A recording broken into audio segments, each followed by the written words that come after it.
Hello everyone and welcome to my channel, and today I'll be reading an Arlecchino listener by me. So let's get into it.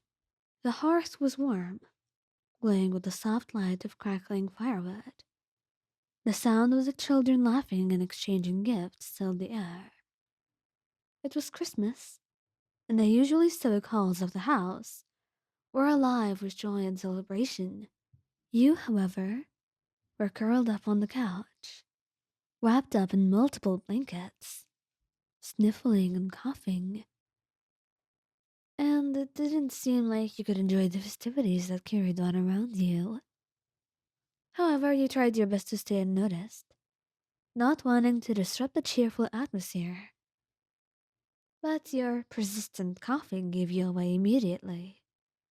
"You're supposed to be resting, Wayan," she said, her sharp voice cutting through the noise.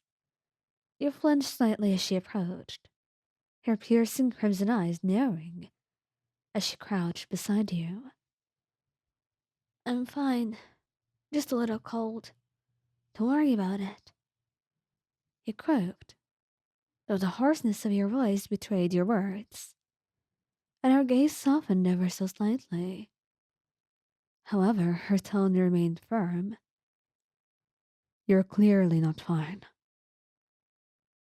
And as she said that, she reached out to press the back of her hand against your forehead, and her frown deepened. "You're burning up, Oyan." You sighed, leaning back into the cushions. "I didn't want to ruin Christmas for everyone. It's nice seeing the kids so happy," you admitted quietly, and Arlecchino's lips twitched into a faint smile, though the worry still lingered in her eyes. "You're not ruining anything for anyone," she said softly, "but if you don't take proper care of yourself, then you won't enjoy it either," she said matter-of-factly. "But I'm already taking care of myself," you said, gesturing to the blankets surrounding you, and Arlecchino shook her head, standing up and crossing her arms. "That's not nearly enough. Stay here. I'll get you something to eat." And before you could say anything, Arlecchino disappeared into the kitchen, leaving you feeling both touched and slightly guilty. A few minutes later, she returned with a tray, setting it down on a small table in front of you. A steaming bowl of soup, a cup of tea, and a few slices of bread greeted you. "You didn't have to do all of this," he said softly, looking up at her, and she arched an eyebrow, her eyes locking with yours. "Of course I did. You're important to me, Oyan, and I will not let you suffer in silence. I'm not sure why you think I would." "Well, I didn't say that. I'm just saying you didn't have to. But thank you, Arlie. Really." And she knelt beside you again, her gaze softening further. "Eat up and drink the tea. It'll help." We took the bowl, the warmth of it soothing against your chilled hands, and as you sipped the soup, she stayed by your side, her presence a comforting anchor in the midst of your discomfort. "What about the kids?" you asked after a moment. "Don't you need to check on them?" "They're fine. They know where to find me if they need anything.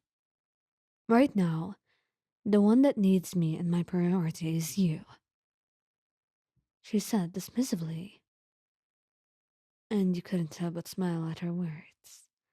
Yes, she was dismissing your earlier concerns, but you could tell it was out of worry for you, and you could not be upset at her for that. The warmth of her care just seeped through the words, and you couldn't help but feel grateful. "You're too good to me," she huffed softly, her smirk returning. "You do the same for me." though I would never let myself get this sick, she said, leaning back slightly, and he chuckled weakly, setting the ball down and picking up the tea. Of course you wouldn't. You're too stubborn to let anything slow you down. Exactly. But that's not the only reason. I take better care of myself, unlike you here. But that's why I'm here to keep you in check when you need that, she said, her smirk softening into a genuine smile.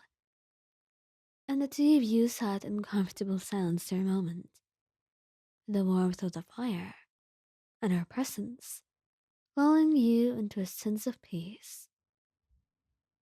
Do you think the kids are having a good time? You asked softly, glancing toward the lively group across the room. Arlecchino followed your gaze, her expression softening as she watched them. Yes, she whispered, and a lot of that is because of you, whether you may admit it or not. You blinked, turning to look at her. Me? She nodded, her gaze meeting yours once more. You've brought something to this place that I cannot. A warmth, a sense of family that I just couldn't quite bring. Do you feel it because of you? Her words took you by surprise, and your heart swelled with emotion. I think you gave yourself too little credit, he said softly. You've done so much for them, for all of us. You're the heart of this place. Her lips quirked into a small smile, and she reached out to take your hand. Maybe, but tonight, you're the one who needs care. So let me take care of you. Alright? He nodded, squeezing your hand gently. Alright. And the rest of the evening passed quietly with Arlecchino refusing to leave your side.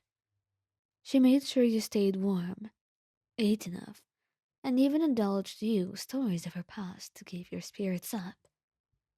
And as you drifted off to sleep, her hand still in yours, you felt a deep sense of gratitude for the woman who had become your safe haven, even in the chill of a Snezhnine Christmas. Quite bring. Do you feel it because of you? Her words took you by